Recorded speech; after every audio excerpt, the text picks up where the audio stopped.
Қазаққа Қазақстан керек екен. Бірақ Қазақстанға қазақтың көп қажеті жоқ сияқты. Қандастарға бір ие болатын, қандастардың басын ұстайтын ешкім жоқ сияқты ма? Ал азаматтар, осында білім алдыңдар, осындағы зиялы азаматтардың өкілісіңдер, сондағы проблеманы білесіңдер. Мұнда келіп белгілі бағытта тәжірибе жинақтадыңдар. Ал барып араласыңдар заңға деп бізге бағыт беріп отырады. Біреуміз моңғол, біреуміз Қытай болдық. Моңғол, Қытай, өзбек, оралман, қандас деген сөздің ішінде қайсы жүрегіңізге жылы тиеді? Ол басқа ұлттарға әсері болмау керек, және ол қазақ тілінде болу керек. Қазақша термин болу керек. Сонша қазақты сонша шеттететіндей не күн туды басымызға? Бұл қазақ не істеп қойды деген сұрақ туындайды. Қарсы пікір айтатын неше түрлі пропагандисттер де бар. Ой, оралман бірдеңе деген сияқты. Соған ана адам намысы келеді екен. Бұл қазақтық бөлу кімге керек? Ол баласын дұрыс тәрбиелеу керек, еңбекпен айналысу керек, және белгілі дәрежеде семьясын дұрыс асырап отырса, ол қоғамға да әсер тиіп жатыр. Аса құрметті Алаш жұрты. Эфирде Абай Серіктің YouTube каналы. Ассалаумағалейкум, Алаш жұрты. Абай Серіктің YouTube каналына қош келдіңіздер. Бүгін біздің YouTube каналдағы мәртебелі қандастар айдарының мәртебелі қонағы Қайрат Бодауқан ағамыз. Қош келдіңіз аға. Саламатсыздар.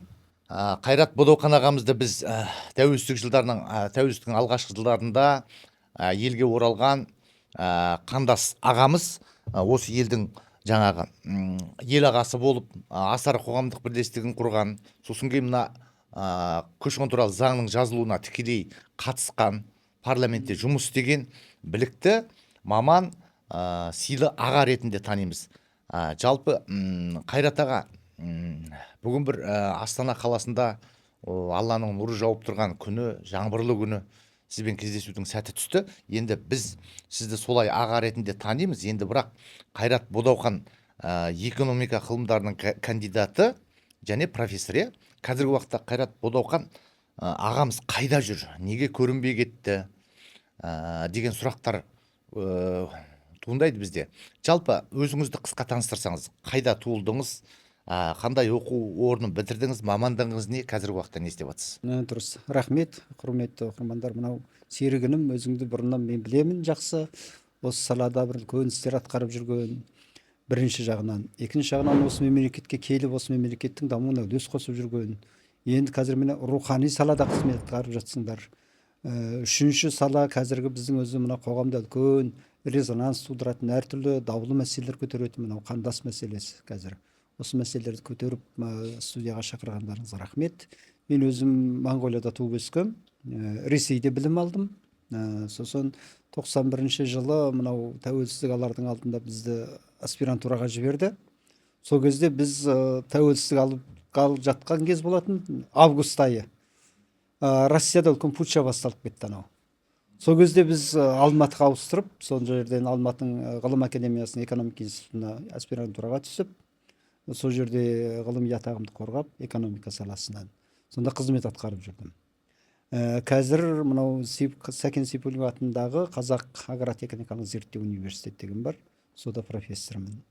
Жастарды, студенттерді білімге баулу, әсіресе мынау Қазақстанның экономикасындағы маңызды рөл атқаратын аграрлық саланың ғылыми дамуына үлес қосып жүрген сондай азаматпын. Енді көрінбей кетіп жүрген себебіміз белгілі уақытта біз осы мәселені қатты көтердік 91 жылдары. Өйткені ол кезде жаңағы арнайы қабылданған заң жоқ, мемлекет жаңадан тәуелсіздігін алып жатқан кез, шетте қазақ еліне деген сағынышы лапылдап тұрған кез. Сол кезде жаңа алғашқы көш Моңғолиядан жаңа еңбек шарты деген немен басталды, еңбек шартымен. Сол кезде үлкен қиындықтар туындады. 92 жылдан бастап Қазақстанда жекешелендіру мәселесі жүрілген кезде жаңа шеттен келген қазақ олардың азаматтығы жоқ. Бірінші, екінші еңбек көші-қонмен келгендіктен мынау жекешелендіруге де қатыса алмады. Саны сайда қалған сондай бір уақыттар болған кезде жаңағы осы мәселеге аздап араластық. Оның жүйелі түрде даму жөнінде, құқықтық тұрғыда даму жөнінде мәселеге араласқанбыз.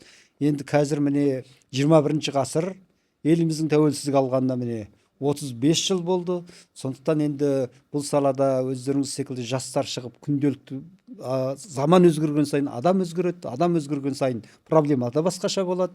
Сондықтан енді бұл мәселеге көп араласпай жүрген себебіміз. Біз келген кезде мысалға, біз сіздер болғаннан кейін, сіз сияқты Алмас Ахметбек бар, көп ағаларымыз болды ғой алдымызда. Соның қазақ қауымдастығы ерекше, сол институт ерекше жұмыс істеп тұрды. Бір панаң бар сияқты, арқа сүйерің бар сияқты, жол нұсқаушың бар сияқты, сондай сезімде болдық. Бірдеңе болса тәп сіз мені Қазақстан көшіріп келген деп сіздің кабинетіңізге барып мынау неге былай деп жататынбыз, өкпе назымыз айтып жататынбыз. Қазіргі уақытта сол қандастарға бір ие болатын, қандастардың басын ұстайтын бір ешкім жоқ сияқты ма? Кімді атар едіңіз осы? Кімді тыңдауға болады? Кім шынымен осы қандастардың мәселесінде бет шешіп кірісіп, ел үшін еңбек етіп жатыр? Серік бауырым, бір жақсы мәселені қозғадың. Мысалы, алғаш сол кезеңдерде дүниежүзілік қазақтар қауымдастығы нағыз қара шаңырақтың, шеттегі қазақтың иесі ретінде қалыптасты. Ол кезеңде атақты ағамыз, үлкен саясаткер, журналист, жазушы, зиялы Қалдарбек Найманбаев ағамыз. Өте керемет. Ол кісі тіпті кейде телефонмен сөйлесіп мәселелерді шешетін. Онан кейін сол кезде жаңағы мысалы алғашқы 791 қаулы деген болды. Сол арқылы сыртқы істер министрлігінен куәлік беретін, сол куәлікпен ол ағайындар автобусқа, поездге де тегін жүріп жүрген кезеңдер болды. Ақ куәлік, қазақ куәлік деген. Қазақ куәлігі дегенмен. Онан кейінгі кезеңдерде жаңағы уақыт өзгеріп, заңдар қабылданған кезде жаңағы нақтылы осы мәселемен шұғылданатын ұйымдардың, мемлекеттік ұйымдардың мәртебесі өте төмен болды да, дүниежүзілік қазақтар қауымдастығы бұл жерде үлкен рөл атқарды. Оны біз мойындауымыз керек. Қаншама құрылтайлар өткізді. Үшінші, қауымдастықтың мынау мемлекеттік деңгейдегі көші-қон мәселесіне қатысуға сол кездегі зиялы жастарды шеттен келген тарта білді. Бұл өте маңызды рөл атқарды. Мысалы 1997 жылғы алғашқы анау халықтың көші-қон туралы заң қабылданған кезде үкіметтік заңға балама ретінде әкім Ысқақтың ұсынған заңына бізді Қалдарбек ағамыз шақырып алып тұрып, ал азаматтар, осында білім алдыңдар, осындағы зиялы азаматтардың өкілісіңдер, сондағы проблеманы білесіңдер, мұнда келіп те белгілі салада, белгілі бағытта тәжірибе жинақтадыңдар, ал барып араласыңдар заңға деп бізге бағыт беріп отырған еді. Ал енді қазір дүниежүзілік қазақтар қауымдастығы қазір әрине өзінің сол кездегі мәртебесін жоғалтты, оны мойындауымыз керек. Өйткені оның бірінші басшысы, бұрынғы бірінші президентіміз кеткендіктен, оның қазіргі бірінші басшысы кім екені әлі белгісіз. Жарғылық міндеттер, мәртебесі әлі толық бекітілген жоқ. Сондықтан осы тұрғыда нақтылы заңды тұлға ретінде мемлекетке, үкіметке, президент әкімшілігіне, тиісті министрліктерге өзінің дауысын жеткізе алатын мәртебесі төмендеп қалды. Осы кезеңде біраз азаматтар, жекелеген азаматтар бұл іске араласа бастады. Соның бір Ауыт Мұқибегеніміз осы мәселеге өте көп араласты. 2015 жылы алғашқы мынау көші-қон заңына өзгерістер кіргізу туралы заң жобасында жұмыс атқарды. Онан кейін қазіргі уақытқа дейін осы саладағы кемшіліктердің бәрін тура айтып, тура қозғап, президент әкімшілік деңгейінде парламент депутаттарына, министрлерге дейін таныстырып жүрген сондай азамат.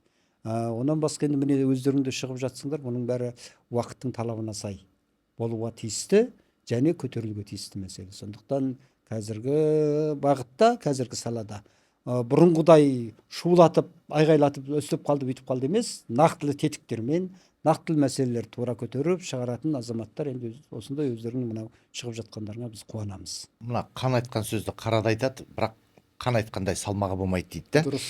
Бізге енді анау жастар да бар, енді көтеріп жүрген, өз деңгейінде айтып жүрген жігіттер бар. Бірақ бізге осы Ауыт Мұқибек мысалға президенттің өзімен Тоқаев президентпен де кездескен нелерін көріп жүрген фотоларын. Сенат төрағасымен, президент аппаратының жетекшісі сол мықты тұлғалармен кездесіп кәдімгідей өзі үлкен деңгейде мәселе шешіп жүрді. Бұл кісі мен жаңа нақты тура жұмыс жасап жатқанына ырза болдым мен. Енді қолдаймын, жақсы. Негізінде осындай кәсіби деңгейде шын жанашыр болып жатқан адамдар тыңдау керек те. Бірақ мынандай да бар. Бір балашаға, қатын қалаш деп айтамыз ба, қалай істейміз? Сондай кісілерде жаңағы шығып қандастар шатасып жүреді. Сондықтан қандастарға жаңағы бір пропаганда, жаңағы бір сондай бір көзқарас қоғамда қалыптаспас үшін оған дұрыс ақпарат беру керек шығар деймін да. Соны дұрыс ақпарат беретін бір тетік болу керек шығар. Сосын кейін қандастарды адаптация жасайтын бір орталық па, сондай нәрсе ұйымдастыру керек шығар деп қатты мазам кетіп жүрші. Қайрат аға, енді сіздің кезіңізде біздің кезде жаңа ақ көлік болды ғой. ақ куәлік дегенде қазақ куәлігі деп қазақ атап куәлік кеткенбіз. дейміз. Иә. Одан кейін оралман деген шықты. Одан қандас болдық. Біреуміз Моңғол, біреуміз Қытай болдық. Моңғол, Қытай, Өзбек, оралман, қандас деген сөздің ішінде қайсы жүрегіңізге жылы тиеді? Мен енді әрине бұл оралман деген сөздің шығу тарихына бір кішкене тоқталған дұрыс шығар. Бұл термин қалай пайда болды, неге заңға енді деп. 1997 жылы жаңа алғаш көші-қон заңы, халықтың көші-қоны туралы заң, үкімет ұсынған заң парламентке келіп түседі. Сол кезде ол заңның талаптарын оқып көрсек, өте қайшы. Көп баптар қайшы болды. Сол кезде жаңа Қалдарбек ағамыз қауымдастыққа шақырып, арнайы топ құрып, осы заңға араласыңдар деді. Соны біз заңға араласып кеттік. Жаңа өзіңіз айтып отырған Алмас Ахметбекұлы, Рақым Айыпұлы, Бабағұмар Қинаятұлы, сол сияқты өте бір зиялы азаматтар сол заң жобасына араластық. Бұл жердегі ерекше бір мәселе айта кеткен дұрыс, сол кездегі заңға балама заң ретінде ұсынған әкім Ысқақ мырза. Ол да осы қазақи жүрегімен, таза ниетімен осы заңға өзі араласып, өзі алғашқы балама заң парламентте депутат ұсынған. Екінші алғашқы қазақ тіліндегі заң Қазақстан тарихында. Сол заңдарды талқылау барысында енді былай қарағанда бұған дейін үкімет ұсынған заң бекітіліп қана кете беретін. Орыс тілінде жазылып, Орыс тілінде жазылып, қазақшаға аударып, бұл қазақ тілінде жазылған тұңғыш заң болды. Тұңғыш заң. Екінші үкіметтің ұсынған заңына балама заң. Ол енді былай қарағанда өте бір резонанс туындатты. Сондықтан үкімет өзінің ұсынған заңын ұстағысы келді. Соны ұстанғысы келу үшін соның ішінде мынау шеттен келген қазақтың мәселесі деген 29 бап деген қатты қозғалды. Оларға берілетін құқықтық мәртебе, әлеуметтік жәрдемдер, олардың жаңа өзіңіз айтып отырған бейімделу мәселесі, жаңа ортаға сіңісу мәселесі, статусы, заңдық мәртебесі деген сияқты. Осыған келген кезде репатриант деген ұғым бұрынғы заңдарда болған. Сол кездегі еңбек министрі Наталья Каржова деген ханым болған. Ерекше адам. Ол кісі жаңағы заңның 29 бапты талқылаған кезде келді де парламентте мәселе көтерді. Біз репатриант ұғыммен тек оралмандарға, шеттен келген қазаққа көмектесетін болсақ, репатриант деген ұғым ол халықаралық термин. Ре деген оралу, патриот деген отанына. Сондықтан егер шеттегі қазақтар ғана емес, түрлі себептермен шетке кеткен, сол кездің өзінде 2 миллион өзге ұлт өкілдері өкілдер кетсе, олар қайтып келетін болса, олар да сондай жәрдемге ие болуға тиісті деген уәж жасады. Парламентте жұмжылат болды. Сол кездегі комитеттің төрағасы болған марқұм Өмірбек Жолдасбеков. Сол кісі комитеттің төрағасы еді. Бізді шақырып жинады да әкім Ысқақ бар, мына мәселені шешу керек деді. Шешу үшін нағыз шеттен келген қазаққа тән термин табу керек. Бұл басқа ұлттарға әсері болмау керек, және ол қазақ тілінде болу керек, қазақша термин болу керек деген кезде жаңағы терминкомға хат жазылды депутаттың атынан. Осыған байланысты мына заңның осы шеттен келген қазақтың мәртебесіне байланысты бір атау берілу керек деп. Сол кезде көптеген атаулар келіп түсті. Соның ішіндегі оралман деген ұғымға барлық тоқтады. Өйткені бұл енді оралушы, келуші отанына деген ұғым береді. Ол басқа ұлттарға жүрмейді және заңның мәртебесінде қалады деп. Осылай бекітілген еді. Сол кезде де қандас деген ұғым, кет шыған деген бір керемет терминдер келді де, соның ішінен сол ұғым қабылданды. Онан кейін мынау 2019 жылы жаңа президент сайланғаннан кейін сол мәселені айтты ғой, енді оралман деген ұғым деген тілге ерсілеу, жастар қарсы шығады, мойындағысы келмейді, ол бір кәдімгі бір адамдарды бір жікке бөлген сияқты, қазақты бөлген сияқты бір ұғым береді деп. Бірақ осы тұрғыда мен өз пікірім қалай дейсіз ғой? Менің пікірім жалпы мәселе терминде емес. Оралман деген термин қабылданды ма, оны қандасқа өзгерту мәселені өзгертпейді. Мәселені өзгертетін түпкілікті сол келген ағайынға құқықтық тұрғыда, әлеуметтік тұрғыда нақтылы мәселелер. Оны шулатудың қажеті жоқ. Өте дұрыс. Иә, қажеті жоқ. Ал егер қандас деген ұғымды лингвистикалық тұрғыда дәлелдейтін болсақ, енді ол өзі басқа ұғым болып кетеді. Қазақта қандас деп бірге туғандарды, бір әулеттен шыққандарды бір-біріне қандастар деп атайды. Сондықтан енді ол қандас ұғымы бекітілді. Оған қарсылығым жоқ. Бірақ мәселе ол анау мәртебеде емес, берген атақта емес. Мәселе сол атақ не береді? Қандай мәртебе береді? Оның мәртебесі қандай деген ұғымға келген кезде көптеген сұрақтар туындайды. Дегенмен жүрекке жылы тиеді қандас деген сөз, Қандас деген сөз жүрекке жылы тиеді. ол мәселе атауда емес, мәселе соның қандай рөлі бар, береді. қандай пайдасы бар, қандай қандай құқықтық пайдасы. мәртебе береді, сода тұр ғой. Мгм. Енді сол қандас мәртебеге де зар болып қалды қазір қандастар. Мәселені төтесінен қояйын, қазіргі уақытта биыл дейік, осы март айында үш министрлік бірлесіп пилоттық жоба деген бір нәрсе шығарды. Пилоттық жоба бойынша қазір құжаттану өте қиын болды. Күніне менің өз кабинетіме ондаған қандастар келеді. Сосын кейін бұл жаймен Алматы облысын тоқтатты. Алматы облысынан құжаттану мүлде тоқтады. Визада берілмейді. Белгіленген 6 аймаққа деді. Енді бұл жерде қандастар өз қаражатымен мемлекеттің көмегінсіз көшіп келді. Мал жанын сатып, үйін сатып. Содан бүйтіп баяғыда жергілікті ағаларымыз айтып отыратын. Баяғыда Союздың кезінде Алматыға қазақтарға прописка бермейді. Алматы қаласында. Алматыға қазақтар сол келе алмайтын. Анау басқа жаңағы орыс халқы тұрады дейді да, сонымен. Сондай солмен ұқсап кетті ма деген сияқты бір сезім пайда болады да. Сіздің түсінігіңіздегі мына пилоттық жоба деген не ол? Бұл қандай нәрсе жасалып жатыр? Біздің миымыз жетпей жатыр. Соны осы эксперттермен әркімнің көзқарасы әртүрлі сұрап білгіміз келеді. Мына халықтың білгісі келеді. Пилоттық жоба деген не? Оның қандай рөлі бар? Ол заң ба, жоқ бұйрық па? Ол заңнан, конституциядан биік тұратын нәрсе ме? Неге сонша именно осы қара көздерімізге жаңағы бір оп-оңай жеп-жеңіл жасалып жатқан тірлік қиындап кетті деген сұрақ туындап жатыр. Елдің көкейінде қазір кеше Шығыс Қазақстаннан бір кісі хабарласады. Міне әйелім 15 күн қалды дейді, ана жаңағы неме дейді. Уақыты ма, жаңағы 1 айлық визасыз режиммен келген. Енді виза аштырайын десе, тест тапсырады екен, үйтеді екен, бүйтеді екен. Оған әйелі босанайын деп отыр. Ары Қытайға қайтып өтсе ана кісі, қайтадан Қытай рұқсат бермеу талай. Жаңағы сондай қиындау ғой енді ана елдің жағдайы. Содан не ары не берсін емес, енді ол қалуға мәжбүр болып тұр, бірақ енді соны заң бұзушылыққа барады. Сонда босқын болуы мүмкін, кейін енді оны ешкім қуып шығарып жүрмейді ғой. Дегенмен ол көші-қон туралы заңды бұзған болады. Сондықтан бұл бір қиындық туғызып тұр да қазіргі уақытта. Осы мәселе туралы бір кең тоқталып, бір мына оқырмандарға бір түсінікті тілмен түсіндіріп берсеңіз, жалпы пилоттық жоба деген не? Ол не істеп жатыр? Жалпы біз зайырлы мемлекетпіз, әлеуметтік мемлекетпіз, құқықтық мемлекетпіз. Құқықтық мемлекеттің ең негізгі тірегі ол конституция, негізгі заң. Одан кейінгі заңдар сол негізгі заңның аумағында жеке-жекелеген мәселелер. Мысалы, көші-қон заңы дейміз ба, еңбек кодексі дейміз ба, солай ма, қоршаған ортаны қорғау заңы дейміз ба, түрлі заңдар ол қабылдана береді. Бірақ конституцияның негізгі баптарын бұзбау керек. Өйткені конституция сол мемлекеттің негізгі тірегі.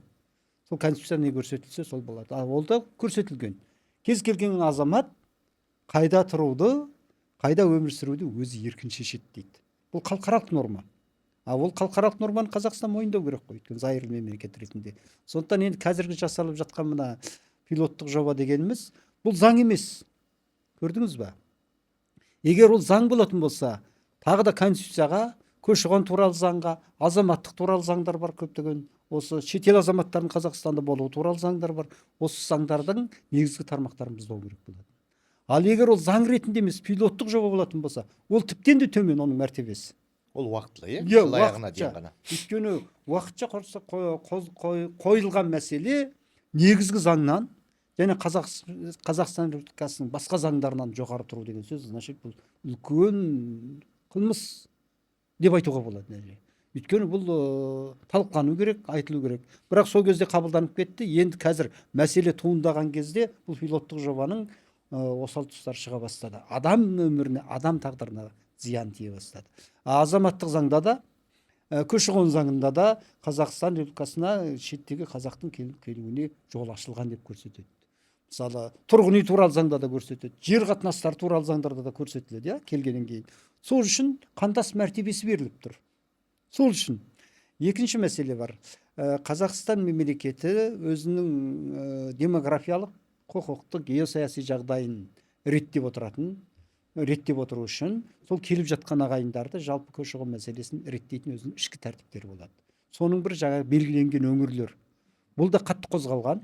Белгіленген өңірлерге бармаса азаматтық берілмейді деп бір кезде қатты мәселе көтеріліп, бұл жоғары деңгейде парламенттің деңгейіне дейін президент әкімшілік деңгейінде көтерілген кезде жақсы деп келісілген. Болды. Басқа өңірлерге келсе, жаңа белгіленбеген басқа өңірлерге келсе, қандас мәртебесін алады, азаматтығын алады, бірақ мемлекеттен ешқандай жәрдем берілмейді. Өте дұрыс. Өте дұрыс қой. Дұрыс, Өйткені оны ол конституциялық құқығы. Екінші мәселе, алғашқы көш басталған кезде 93-97 жылдар аралығында біріккен тәртіппен көшіру мәселесі болды. Арнайы квота бекітілді. Мысалы Ираннан, Моңғолиядан, енді Қытайдан үйтіп әкеле алмайды ғой. Өзбекстаннан кәдімгі халық адамдарды көшіріп әкеліп ағайындарды орналастыра бастады. Ал қазір ондай жоқ. Келген келеме өзің еркін келесің, келгеннен кейін барып сен өзің ары қарай жүгіресің. Сол үшін заңдарда ары қарай олардың келгеннен кейінгі уақытта тез арада тіркеуге тұруына, азаматтық алуына, немесе ықтиярхат алуына, Қазақстан территориясына еркін қозғалуына мүмкіндіктер жасайтын мәртебе берілген. Сол үшін оралман, онан кейін қандас мәртебесі берілген. Сондықтан яғни осының барлығын бұзып, осы мәртебенің бәрін бұзып, пилоттық жобаның конституциядан да, үлкен Қазақстан Республикасының заңдарынан да жоғары деңгейде мәртебе алуы, және бұны барлығы мойындап сол пилоттық жоба бойынша жұмыс істейміз деп кетуі кейде толғандырады. Бұл неге бұлай? Бұның ар жағында қандай мәселе тұр? Не көтеріліп тұр? Қандай қарсылық бар? Немесе қандай шектеу бар? Кім осыған мүдделі болып отыр деген сұрақ туындайды. Мүдделі болып отырған деген Мен мынандай тура күнделікті халықпен кассация етіп жүргеннен кейін, мысалға, мынандай жігіт келді алдымашы. Аға, менің әке шешем көшіп келді дейді. Әке шешем әрең дегенде Қытайдан келді дейді. Мен дейді Алматы облысында тұрам дейді. Үй жайым бар, тіршілігім бар, бала шағам бәрі сояқта дейді. Енді мен әке шешем құжатын Алматы облысынан тапсырамайды екем дейді. Енді әке шешемді сонда Петропавлға немесе солтүстік Қазақстан бір жаққа жіберу керек болып тұрмын дейді. Ол жақта ешкімім жоқ дейді. Не істерімді білмей басым қатты дейді. Дұрыс айтасыз. Өте көп мындай тура острый, өте кезек күттірмейтін мәселе болып тұр бұл ше. Енді біз бұны талқылап отырғанда қаншама адамның визасының уақыты өтіп, жаңағындай тіркеуінің уақыты өтіп, жаңағындай заң бұзушылыққа баруға мәжбүр болып тұр. Бұл қазіргі мына пилоттық жоба сол қандастарды заң бұзушылыққа мәжбүрлеп отыр. Енді амал жоқ. Ертең соттар басталады. Қазір кеше осы өзіңіздің елден келген Досымбек деген мықты бір заңгер жігіт бар, заң ғылымдарының кандидаты. Сол кісімен сұхбат болды осы студияда. Сонда сол айтады, сол жаңағы депорт болайын деп жатқан адамды құтқарып қалды. Мен сол үшін ол жігітті құрметтеймін да. Моңғолияға бір отбасы депорт жасайын деп жатқан жерден қайтадан кассациялық сотқа беріп жаңағы сөйтіп жаңағы құтқарып шықты да, заңды білгендіктенші. Енді елдің бәрі ондай заңгер емес қой. Елдің бәрі ондай адвокат жалдай алмайды. Содан барады да олар жаңағы жылағанның көкесі сода болды дегендей, мынау атамыз жота асып тиеді деген сияқты сондай нәрсе болып жатыр. Енді қазір анау Мұрат Әбенов деген депутат, біраз ағаларымыз көтергенде кішкене жүрекке жылдиып қалады. Бізге күнделікті жаңағы, ол жаңағы әлеуметтік желі бөлек, күнделікті сенің бетіңе келіп, алдыңа келіп, Секе бауыр, мынаны қалай істеймін, мынаны шығар жолы бар ма дегенде, сен шарасыз болған кезде бір жүрегің ауырады екен. Сондықтан бұл мәселені мен Астанаға келіп, осы көлемде өзің сияқты ағалармен сұхбаттасып, бұл не болып жатыр бұл өзі? Біз енді анау Алматыда жүрген, төмен деңгейде жүрген адамдармыз ғой, енді біз халықпен жұмыс істеп. Бірақ мына жоғары жаққа кішкене жақынсыздар, Астанада Ақорданың қасында отырсыздар. Бұны қалай бір жолы бар ма, бір әшудегі түйеге демеу дейді ғой, жаңа бір біз қазақы бауырмалдық жоғалтып бара жатырмыз ба, бір-бірімізді сонша қазақты сонша шеттететіндей не күн туды басымызға, бұл қазақ не істеп қойды деген сұрақ туындайды. Келесі сұрақ осыған байланысты. 30 жылдан бері 35 жылдан бері Қазақстанға 1,5 миллионнан астам қандас көшіп келіпті. Оның табиғи демографиялық есептесек, ең төмен 2-ақ баламен есептесек 3 миллионнан артық таза қазақ бар қазір. Шеттен келген. Ол өте үлкен аудитория, өте үлкен күш, мен сізге айтайын. Потенциалы өте үлкен күш. Бұны жаңа қазір парламентке депутатқа кетіп бара жатқан кісілер де ескеру керек, қандастардың мәселесін көтеруге мүдделі әрбірден кейін, шын айтқанда. Олар таза Қазақстан азаматтығын алып алған 3 миллионнан астам азаматтар. Енді осы жерде мынандай сұрақ туындайды. Жалпы айтыңызшы, қадап бір 3 артықшылығын айтыңызшы. 30 жылда қандастар Қазақстанға қандай үлес қосты, не берді? Мынандай бір сұрақ туындайды. Біз енді көп мәселені қаржымен есептейміз ғой. Осыншама пайдасы тиді деп. егер адаммен есептейтін болсаң бұл шексіз үлкен капитал. Біз біріншіден екі түрлі сұрақ туындау керек. Бірінші сұрақ, шеттегі қазаққа Қазақстан керек пе? Екінші сұрақ, Қазақстанға шеттегі қазақ керек пе? Міне. Бұл екі сұраққа жауап берсек болды ғой. Шын мәнісінде мысалы Израиль 49 жылы өзінің тәуелсіздігін жариялағанда 800 мың болған. Қазір 10 миллионға жақындады. Қалай? Шулатқан жоқ. Ешқандай шулатқан жоқ. Мен әкеліп жатырмын дегенде жоқ. Маған келіп жатыр, мен беріп жатырмын дегенде жоқ. Барлығын реттеп алды. Сондықтан біз көп мәселені науқаншылдыққа айналдырып алатын бір осы 35 жылдың ішінде қалыптасқан сол бір стереотиптен әлі айырылған жоқпыз. Арылған жоқпыз. Кімге керек? Жариялаудың. Солай ғой. Сондықтан яғни сондай тұрғыда жүргізу керек болған, бірақ біз жариялап жүргізетін болдық. Науқаншылдыққа айналдырдық. Мен бір 2022-де мынау солтүстік Қазақстан облысына Ираннан 19 адам келген. Сол жаңағы квота деңгейінде. 19 адамның артында 200 үйім жүрді ғой. Анау да жазады, мен әкеліп жатырмын деп, мынау да жазады, мына жақтан көші-қон жазып жатыр, мына жақтан отандастар қоры жазып жатыр, әкеліп жатырмыз деп. Сосын айтамын да 19 адамның артында. Бірақ ол 19 адамның мәселесі шешілмеді, мәселе сонда. Көбісі қайтадан көшіп кетті. Маңғыстауға қарай кеттім, әйтеуір кетті. Сондай оқиғалар өте көп. Екінші мәселе, жаңа екі сұраққа байланысты. Алғашқы кездерде бізде 15 мың отбасы, 20 мың отбасына дейін квота бекітіліп тұрды. Есептеңіз, бір семьяда, бір жанұяда 5 баладан десеңіз 100 мың адам. Қазір қанша келетін білесіз ғой өзіңіз. Қазір адамға көштік. Отбасы емес, бір адам, екі адам деп қосатын болдық. Содан соның ана санды анаған айналдырып қойдық та, сонымен әкеліп жатырмыз деп шулататын болдық. Оған мемлекеттік қаншама құрылымдар жұмыс істеп отыр ғой. Сыртқы істер министрлігінде бар, диаспорамен жұмыс істейтін, көші-қонмен шұғылданатын, еңбек министрлігінде бар, экономика министрлігінде де бар, ондай мәселемен айналысатын, отандастар қоры дегеніміз бар, қауымдастығымыз бар. Міне осының мәселенің бәрінің қаншалықты мәртебесі бар, және қайсысы қандай мәселені шешіп отыр деген кезде бәрі дұрыс жауап бере алмайды. Егер мысалы еңбек министрлігі тікелей араласатын болса, бұл мәселеде қайда қарап отырды? Экономика министрлігі қандай мәселе қарап отыр? Сыртқы істер министрлігі қандай мәселені қарап отыр деген кезде үлкен сұрақтар туындайды. Ал енді жай қаншалықты үлес қосты дегенге келейік. Қазір Қазақстанның геосаяси жағдайы, демографиялық жағдайы бәрімізге аян. Ұланғайыр территориямыз бар. Екі жағымызда үлкен алпауыт екі мемлекет отыр. Шекарамыздың бәрі босап жатыр. Оны ашық мойындауымыз керек. Тек мен бір ғана облысты айтайын. Солтүстік Қазақстан облысында 2 жылда 47 ауыл жабылды. Опа. Қандай ауылдар? Шекаралас аудандар. Шекаралас ауылдар. Бір ауылға барған кезде керемет мектеп салып қойған. 12 оқушы бар, 18 оқытушы бар. Нақтылы факт.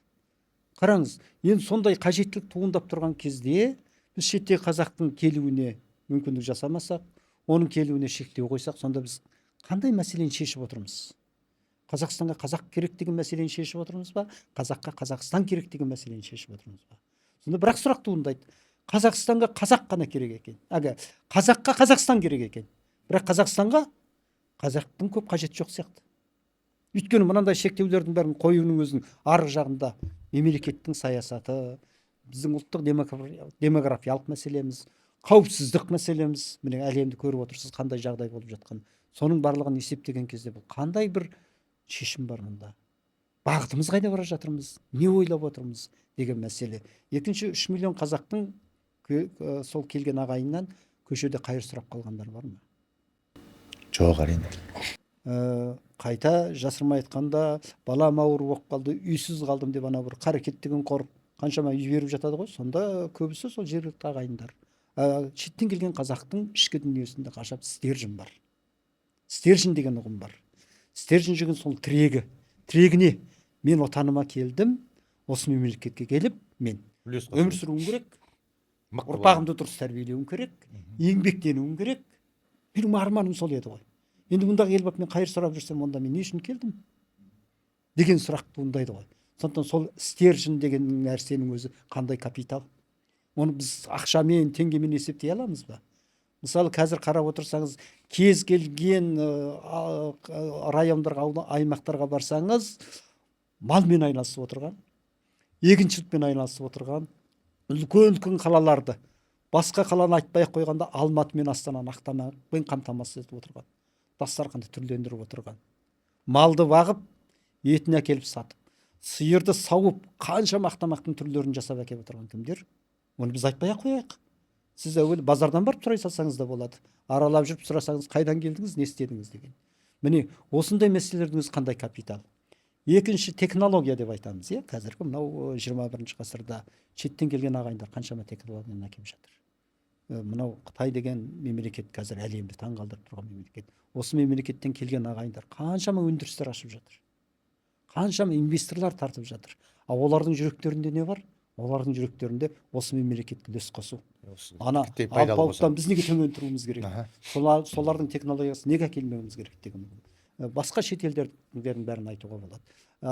Сондықтан бұл жерге келген кезде не беріп жатыр деген сұрақтың өзі артық сұрақ.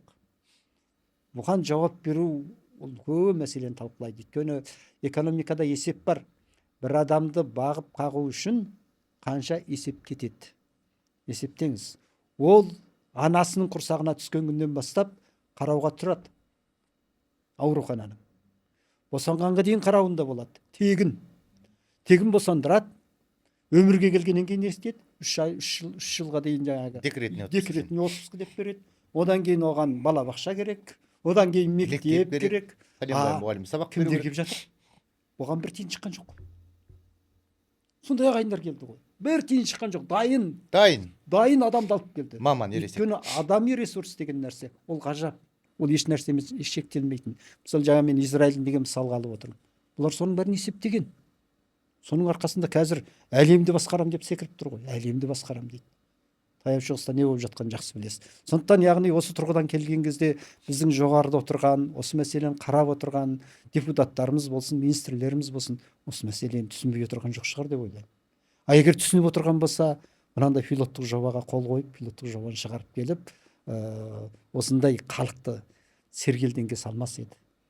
Біріншіден. Екіншіден, бұл белгілі дәрежеде қазіргі біздің жаңа президенттің іс-әрекетіне қарсы бір көзқарас емес пе?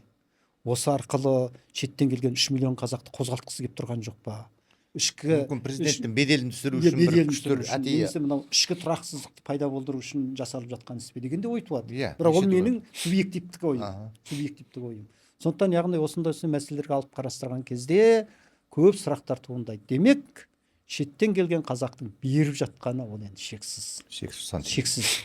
Тіпті қарапайым, біздердің өзіміз қарапайым еңбек адамымыз ғой. Қаншама студенттерді, қаншама магистранттар, докторанттар тәрбиелеп отырмыз.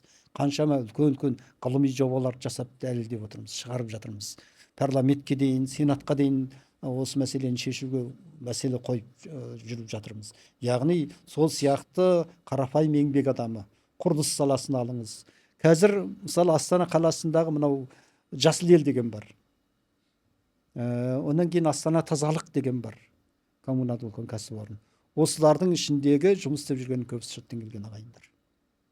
Қытайдан келген, Моңғолиядан келген, Өзбекстаннан келген. Олар жұмыс таңдамайды. Олар адал қызмет атқарады.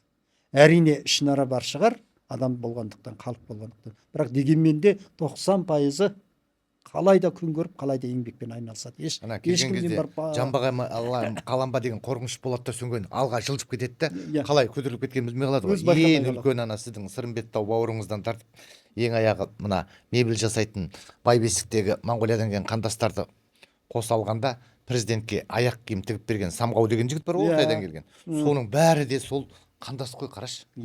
Қандай керемет еңбек етіп жатыр. Өз күштерімен, өз еңбектерімен көрініп отыр. Сонда олар бір керемет болып көрінейін, соны жасайын демейді, еңбекке айналысады. Өзінің мүмкіндігін барынша жұмсайды. Өйткені оның жүрегінде мен еліме келдім, мен жеріме келдім, мен отаныма келдім. А мен істемеген еңбекті кім істейді? Мен жасамаған тірлікті кім жасайды? Менің балам дұрыс болу керек. Мен осы үшін келдім ғой. Балама дұрыс тәрбие берейін. Дұрыс білім алсын. Еңбекпен айналысса, дұрыс еңбекпен айналыссын. Мысалы анау қазақта сөз бар ғой, етікші болсаң да кәсіби етікші бол дейді.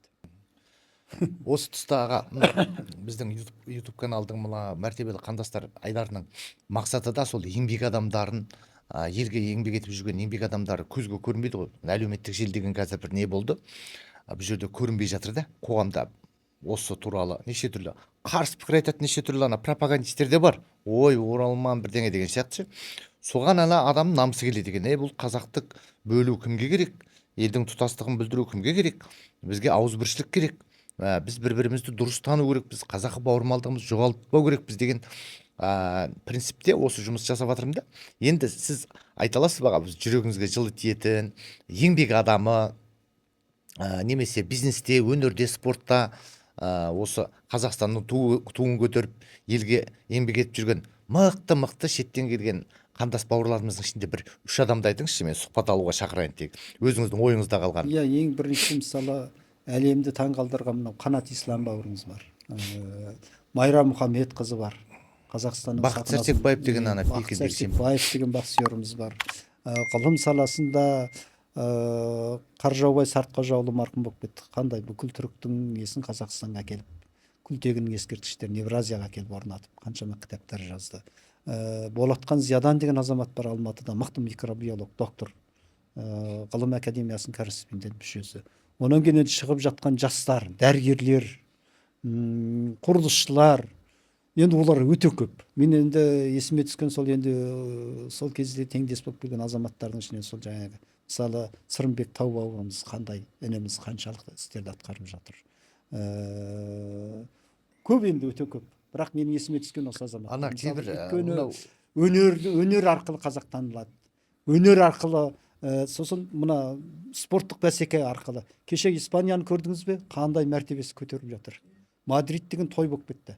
Ерекше той болып жатыр. Яғни сол секілді мысалы сол жаңағы Сәрсекбаев бауырымыз, Қанат Ислам бауырымыз арқылы Шахбат Рахманов деген жігіт бар. Қаншалықты Қазақстанның туы әлемдік деңгейге танылып жатыр. Сондықтан осы тұрғыдан алып қарайтын болсақ, бұл да бір қарапайым ғана мысалдар. Кейбір қандастардың балалары бар ғой, өсіп қазір жаңағы осы жергілікті болып кеткен, соны Монғолиядан келген білмейді екен көп адамдар. Мына Ерқанат Көпжасар дегеніңіз бар ғой, Қазақстан журналист. Армангүл Тоқтамұрат тележүргізуші. Сол сияқты мені де мысалға қандас екенімді білмейді көп адамдар. Ой, сен осылайсың ғой. Мен де кезінде келгем кішкене кезімізде. Тәуелсіздік жылдарында келіп осы елде бірге осы қиыншылықты, ана қиын күндерде баяғы бензин 20 теңге, қой 2000 теңге болды ғой. Сондай кезде келгеміз, үйткеміз деп айтсам, ой таңғалады. Сонда мен бір ғана нәрсені көз алдымда көрдім. Мен Бәйдібек би ауылында тұрдым ғой, Ащыбұлақ деген ауылда тұрып, ұзақ жыл сояқта тұрдым. Қарашаңырағым әлі де сол жерде. Сонда Бәйдібек би ауылында ана мал базар болды. Мал базарда жаңағы түрік ағайындар жүреді екен. Қазір барсаңыз Қытайдан келген қандастар сөрді ұстайды, қысқасы сол мал базарды дөңгелетіп атқан сол кісілер. Сосын Бәйдібек би ауылының аты Маловодный болған. Маловодный ауылының атын өзгертуге сол кезде Әмірденов Ержан деген әкім мырза болды. Сол кезде мен тікелей атсалысып сол атын өзгертуге Бәйдібек би деп енді үлкен комиссия шешті, үлкен кісілер. Аяғыммен жүріп көшеден жаңағы қағаз жинап, ана кететін дело бар ғой, соны 8 жерге кетеді екен, анамастика, анаға мынаған, соны дайындап қуанып жүріп жаңағы Бәйдібек би деп өзгерттік. Сол кезде мен тікелей сол жұмысқа араластым. Сонда бір қызық фактіге ұшырадым да. Бір орталықта бір орыс кісінің магазині болды. Сатушылар орыс болатын. Сосын қасында бір қазақ тәтенің магазині бар. Қандастар көбейіп кетті ғой, Маловодныйда, Бәйдібек биде. Сонымен ана кісілер келіп бірден алайын десе, ана орыс сатушыдан аламайды. Қандастар мүлде орысша білмейді ғой. Содан қазақ әйелдің саудасы жүріп кетті. Соны көрген жаңағы орыс бизнесмен алды да қазақ тілді сатушы қойды, орыс. Көрдіңіз ба? Мәжбүр болды қазақша сөйлеуге. Көрдің ба? Демографияның құдіретін қараңызшы. Қаласаң да қаламасаң да келеді, түсінбейді орысша. Мен не үшін Қазақстанға келдім? Мен неге орысша сөйлеу үшін келдім ба? Қазақ тілінде сөйлеймін, қазақша өмір сүре алмасам мен неғып жүрмін деген сияқты. Сондай ерекше азаматтар бар. Сөйтіп, соны көз алдымда өзгергенін көрдім да. Міне демографияның құдіретін қараңызшы. Егер демография өсім қазақ ұлтының ұлттық мемлекеттің қалыптасуына өте үлкен үлес қосады. Егер 90% қазақ болатын болса мына елде, онда жаңағы тіл мәселесі деген автомат шешіліп кететін еді. Жаңағы біреуге ақша төлеп, айналайын басынан сипап 35 жыл қазақ тілін мемлекеттік тілді үйрен деп бюджеттен ақша бөліп, арнаулы орталықтар құрып сөйтіп жүрміз ғой. Үйтіп жалынбай-ақ ана сұранысқа ие болса, өзі оп-оңай шешілетін еді. Елдің әлгі аузын толтырып, дүние қылып көтеріп жүрген мәселесі осы кішкентай демографиялық дүниемен ақ процесспен ақ Дұрыс шешілетін айтасың еді. бауырым. Осы жерде менде бір мынандай пікір туындайды да, мына қоғамда әсіресе мына саяси ортада шеттен келген қазақты жаңа қандастарды ұлтшылдар деп ойлайды. Бұл үлкен қате баға. Ұлтшыл деп кімді айтады? Менен басқа жоқ деген адамды ұлтшыл дейді. Ол қарапайым адамда да болады. Мен алда тұруым керек, мен. Шеттен келген қазақта ұлтшылдық емес, ұлтын сүю деген ұғым бар. Сен өз ұлтыңды сүйсең, басқаны қадірлей аласың. Сен өз ұлтыңды сүймесең, өз ұлтыңды сезінбесең, өзіңнің қаныңды, өзіңнің тамырыңды сезінбесең, басқаға қалай көмек бере аласың? Бұл әлемдік деңгейде теориямен дәлелденген. Әлемдік деңгейде. Бұны үлкен ғалымдардың зерттеулері бар. Мысалы, басқа ұлтқа беріліп кеткен адамның дейді, өзінің ұлтын ұмытуы, оның маргиналға айналуы дейді. Маргинал деген сөз, мынау гумо деп қазір көп айтамыз ғой, мысалы, жасанды жолмен пайда болған, содан көп айырмасы болмайды дейді. Өте көп айтылған сөздер бар осы туралы. Сондықтан яғни ұлтын сүюді ұлтшылдықпен салыстыруға болмайды. Міне осы тұрғыдан кей жағдайда жаңа шеттен келген қазақты ұлтшылдар деп солар бүлдіреді, солар мынау Қазақстанның тұтастығына кері әсерін тигізеді деген бір ойлар бар. Оны ашық мойындауымыз керек. Сол үшін де жаңағы пилотный проектінде мағынасы соған келуі мүмкін. Оған сыртқы күштер де әсер етуі мүмкін. Ұлтын сүюдің ерекшелігі, ұлтын сүйген адам өзін жақсы көреді. Өзін жақсы көрген адам өзгені құрметтей алады. Өзгені құрметтей алады. Өйткені өзге ұлтта өз сияқты адам ғой. Ол да өзін сүйе алады ғой. Міне сондықтан осы тұрғыдан алып қараған кезде жаңағы демография деген ұғымның өзі демографияның санын көбейтумен емес, санын көбейтумен емес. Сан онсыз да көбейіп жатыр, келіп жатыр, иә. Бірақ кімдер келіп жатыр? Олардың жүрегінде не тұр? Деген мәселеге келетін болсақ, бұл енді баға жетпес керемет капитал. Тағы екінші түрі. Одан кейін үшінші мәселе туындайды. Жалпы қоғамда, теорияда потенциал деген ұғым бар. Одан кейін капитал деген ұғым бар. Потенциал келді. Ол потенциал. Бірақ ол капиталға айналу керек. Капитал деген не сөз? Ол баласын дұрыс тәрбиелеу керек, еңбекпен айналысу керек, және белгілі дәрежеде семьясын дұрыс асырап отырса, ол қоғамға да әсер тиіп жатыр деген сөз. Жаңа өзіңіз айтқандай, мал базарын алып қалуы, құрылыс салып жатқаны, жасыл елді игеріп жатқаны, бизнес саласын игеріп жатқаны, олар өздерінің деңгейінен жоғары шықты деген сөз. Семьясын асыраудан екінші бір деңгейге көшті деген сөз. Ол не деген сөз? Жаңағы потенциал капиталға айналды деген сөз. Міне, осы тұрғыдан алып қарайтын болсақ, шеттен келген қазақ капиталға айналды. Үлкен еңбек күшімен қатар мемлекетке салық төлейтін, үлкен бір мемлекеттің қоржынын толтыратын күшке айналды. Міне, ал оларға бірақ мемлекет тиын шығарған жоқ қой. Ештеңе шығарған жоқ. Мысалы, Алматы облысында ана белгіленбеген облыстарға барғандар тікелей еңбекпен айналысып, тікелей жүгіріп істеп жатыр. Таза капиталға айналып жатыр. Онан кейін айтатынымыз, мысалы, Алматыда Байбесік деген ауылды тұрғыздық қой. 4 жылдан кейін Алатау ауданында бір жиын болады. Мен барып қатысам. Сонда анау мусор жинайтын азамат жинап әкетеді ғой. Сол айтты ғой, менің компаниямды жұмыстатып отырған Байбесік қана дейді. Басқа үйлерден, қасындағы үйлер бар, Ұлжан, Өжет деген ауылдар бар ғой, Дарқан деген ауылдар. Ол жерде мен жылына айына төлейтін 200 теңгені ала алмаймын дейді. Бірақ мен Байбесіктен барамын да тонналап әкетем дейді. Бір нәрсесін айтпайды дейді. Төлемеймін деп. Қанша аға? Төлеп қоя береді дейді. Міне, сол арқылы, егер Байбесік арқылы менің компаниям жұмыс істеп тұр деді ғой. Үлкен жиналыста, әлі есімде. Тек мусор таситын компания сол арқылы өзінің пайдасын тауып отыр. Ал енді қазір Байбесік білесіз, үлкен өндірістік зонаға айналды. Үлкен өндірістік зона. Бүкіл Қазақстанның түкпір-түкпірінен, шетелден де келіп алып жатыр.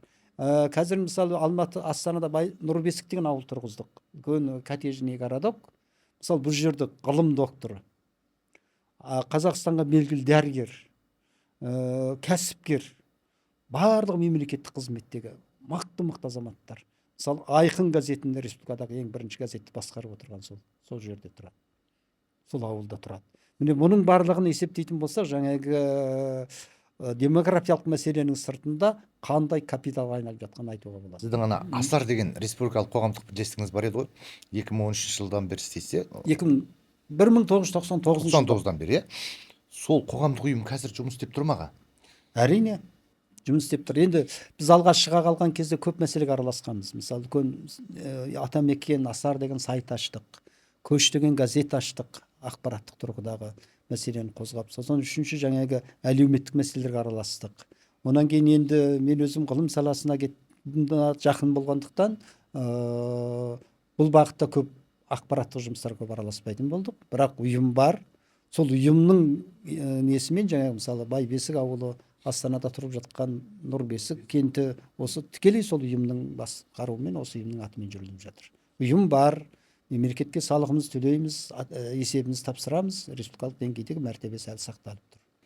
Өте тамаша. Бұл енді нақты іс. Мына ауызбен, қазақта өзі ауызбен ақыл айтатын адам өте көп та, қолмен жұмыс істейтін адам аз. Сол қолмен жұмыс істейтін адамның бірі сіз дағы. Енді біз анау кішкене жас кезіміз ғой, 20 жастағы кезімізде білеміз, ол пана тұтып аға деп жүрген мысалы. Содан сол кезде ана нені құрбаттыңыз ғой, жаңа Байбесікті. Үлкен жұмыс жүріп атты ғой сол кезде. Ол кезде лапылдап осы қоғамдық жұмысыңыз қатты нағылып жатты. Енді қазір Астанада Нұрбесікті құрып жатқаныңыз туралы ақпаратты мен жаңа ғана естіп отырмын. Жалпы осының жарнамалық, осының жұмыс туралы ақпарат дұрыс жүрмей жатқан болу керек. Мүмкін кадр жетіспей жатқан шығар. Оңай емес. Қазір мына әлеуметтік желіге қарап қалған, ел билбордқа қарамайтын, телефонға қарайтын заман болды ғой. Сіз өзіңіз ғылыммен айланысып, осы ұйымды басқарып жүргізіп жатқан сізден басқа өкше басатын бір жас тұлға, маман тәрбиелеп бар ма? Бар. Жастарымыз бар. Өйткені ол деген бір үлкен кәдежный городок болғандықтан оның проектісіне ие болу керек. Салынып жатқан үйлердің барлығы сол бекітілген жобаға сәйкес болу керек. Үшіншіден олардың құжаттарын бәрін беру керек, реттеу керек. Осы тұрғыда үлкен қиындықтар болды. Мен осы тұрғыда мысалы қазіргі мына Жеңіс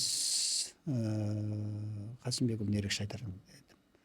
4-5 әкім ауысқан кезде осының құжаттық мәселесі шешілмеген болатын. Біз қалай келді, мәселені көтердік, қазір құжат толығымен шешілді. Өте керемет нәрсе. Сондықтан осындай мәселеге жүгіретін жастарымыз бар. Өйткені ол анандай істе бір адам отырып алып тұрып істей беремін десе, ол белгілі дәрежеде қателіктер шығады. Міндетті түрде. Сондықтан ол азаматтардың барлығы жаңағы еркін түрде ниетін берген азаматтар жұмыс жүргізіп жатыр. Өзіңіздің бауырларыңыз жаңа келіп жатқан қазір қандастарымыз бар ғой. Солардың ойында 3 түрлі сұрақ тұрады екен. Бірінші, құжатымды қалай рәсімдеймін? Екінші, қай өңірге барып орналассам болады? Үшінші, не кәсіппен айлансам деген. Осы 3 түрлі сұрақ тұрады екен. Мен 15 жылдық тәжірибемде ең осы ходовой сұрақ осы болды ше. Сіз осы 3 түрлі сұраққа қандастарыңызға қандай кеңес берер едіңіз? Бірінші, құжатын қалай рәсімдеу керек? Екінші, қай өңірді талдаған дұрыс, қай өңірге барған дұрыс бұл кісілердің? Үшінші, қандай кәсіппен айланысқаны дұрыс? Ең біріншіде бізде мысалы қазір ағайындардың топтасып көшу келу өте қиынға ұшырады ғой. Егер топтасып көшіп келген жағдайда солтүстікке орналасса қаншама мүмкіншіліктер бар. Осы тұрғыда топтасып ауылмен келсе, румен келген мысалы. Бір келгенде 15-20 семья болып келетін болса. Екінші, бұл тұрғыда мемлекеттен де квота мәселесінде дұрыс әлі бір келген жоқ. Мысалы ішкі көші-қон бар, еркін қоныс аудару. Шеттен келген қазақтар бар. Осыларды бірдей қойып, бірдей деңгейге алып қарастыратын болса, соны топ-тобымен деңгеймен орналастырса, олар біріне бір қарайласады, бірігіп тірлік істеп кетеді. Өйткені тірліктің көзі қазір солтүстік өңірлерде. Әсіресе шеттен келген ағайындар үшін егіншілікпен айналысуға, мал өсіруге мүмкіндік бар. Өйткені шеттен келген қазақ осыған бейім. Үшінші мәселе бар. Жастар. Жастар қазір көздері ашылды. Ақпарат жүйесі дамыған. Бұрын келген ағайындармен бір-бірімен байланыс бар. Қайда бару керек, қалай айналысу керек деген біледі. Көп жағдайда жастар Алматы қаласына оңтүстікке орналасқысы келеді. Өйткені ол жерде үлкен мегаполис, бизнеспен айналысуға мүмкіндік бар. Мына ақпарат саласында әртүрлі қазіргі дамып жатқан технологиямен айналысуға мүмкіндік бар болғандықтан соған келіп орналасады. Екінші, ауа райының қолайлылығы. Мұны енді мойындауымыз керек. Ол жағынан келгенде мысалы солтүстік өңірлерде 6 ай қыс өте күрделі. Сондықтан осы бағыттарын ерекше алып қарастырған дұрыс. Үшінші, жаңағы сұраққа қайта келіп толғанамыз. Қазақстанға қазақ керек пе деген кезде, Қазақстанға керек болса, сол қазақты анда апарып қалай орналастырам? Қалай сол жерге бейімдеймін? сол жерге қалай тартамын, қалай оларды қызықтырамын деген мәселе келген кезде мемлекет мынандай пилоттық жоба жасап отырған үкімет ана жағынан ойлана қойған жоқ шығар деп ойлаймын. Көп айтылады, бірақ іске асқан жоқ. Мысалы солтүстік өңірлерге барады, 5 жыл тұру керек, бірақ азғантай көмегін береді. Ол 5 жылға дейін ол бір семья, екі семья бір жерге барып тұрақтайды. Мектебі жабылып жатса, сол жергілікті ағайын қашып көшіп жатса, ол қалай тұрақтайды? Қазақтың керемет сөзі бар ғой, әлгі жайлы болса арқада арқар ауып несі бар деп. Ел ауған жерге береке ауады дейді. Иә, ел ауған жерге береді. Одан кейін бос жер жау шақырады дейді. Керемет. Қандай әдемі сөздер. Яғни сондықтан сол мәселелерді алып қарастыратын болса, шеттен келген ағайынның мен қайткен күнде Алматыға барам, мен қайткен күнде сонда барам деген ниеттері аз. Әсіресе еңбек адамдар үшін. Еңбек адамдар үшін қай жерде тұрақты еңбегім бар, қай жерде мен еңбегімді жұмсап, сол жерде мен жақсы өмір сүре аламын деген таңдайтын болса, мемлекет көрсетіп тұрса. Міне, солтүстікке барасың, мына ауылға барасың, мынандай мүмкіндік бар, саған осы беріледі. Ана құлап қалған тамды сатып алып берген ақшамен есептемеу керек. Саған мына жер беріледі. Осы жерге ие болатын саған мынандай несие беріледі. Үшінші, сен бұл жерге 10-15 болып көшіп келулеріңе болады. Ол жерде қалай болады ол кезде? Әкімі де өзі болады, сатушысы да өзі болады, өндіруші де өзі болады. Үлкен бір компанияға айналады ғой, үлкен. Өндіріске айналады. Үлкен шаруашылыққа айналады, ұжымға айналады. Ол шаруашылықтың бір адам жүгіріп бәрін істемейді. Ол қазір заман өтіп кетті. Шаруашылықтың басшысы бар, шаруашылықтың агрономы бар, немесе жаңағы жермен айналысса, малмен айналысса, өзінің ветеринарный дәрігері бар. Солай ма? Мұғалімі бар, директор бар деген секілді. Міне, сондай жағдайда ғана біз шекаралық аймақтарды бос жатқан жерлерді меңгеріп ала аламыз. Ал егер қазіргі жағдаймен отыратын болса, ағайын оны білмей отырған жоқ, сондықтан қашатын себебі сол. Әйтеуір оңтүстікке барып алайын, ептеп құжатымды алып алайын, базарға шығып сауда істесем деп күн көремін деген. Сондықтан оған кім қарсы болуға тиісті? Кім оған бөгет жасауға тиісті?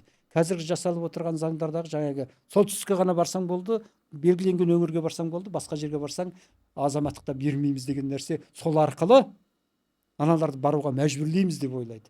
Еш уақытта. Баланың кәмпит бермей қоямын, кәмпитін бермей қоямын, ойыншығымды бермей қоямын деген. Қазір ол мәжбүрлеуге 21 ғасырда адамдар келмейді. Ол мүмкін емес. Сондықтан мәжбүрлеуден гөрі ынталандыру, қызықтыру деген мәселе. Сен ойыншығыңды бер, мен саған компьютерді беремін деген баланың жаңағы несі сияқты. Сондықтан қазір пилоттық жобаның да мақсаты сол болған шығар. Пилоттық жоба жасаймыз, сол арқылы сосын аналар келген ағайын ана жаққа топтармен барады, орналасады деп. Жоқ. Олар пайда келмейді ол жерден. Өзіне де пайда келмейді бірінші. Ол орналаса алмайды. Ол жерге бейімделе алмайды. Значит, мемлекетке масыл болады. Сен мен осында келдің, не жұмысың жоқ, не мектебің жоқ, не қайтып өмір сүремін, не больницаң жоқ деген әңгімелер шыға бастайды. Сол кезде жаңағы мемлекетке масыл болған көкесі болды. Сосын жариялайды қайтадан. Ой, бұлар оңбаған екен, бұлар жалқау екен, бұлар даукөс екен деген әңгіме. Ешқандай даукөстік жоқ бұл жерде. Адамның тағдыры деген нәрсе, ол қазір адамнан малдың жағдайын көбірек ойлайтын болып кеттік қой біз.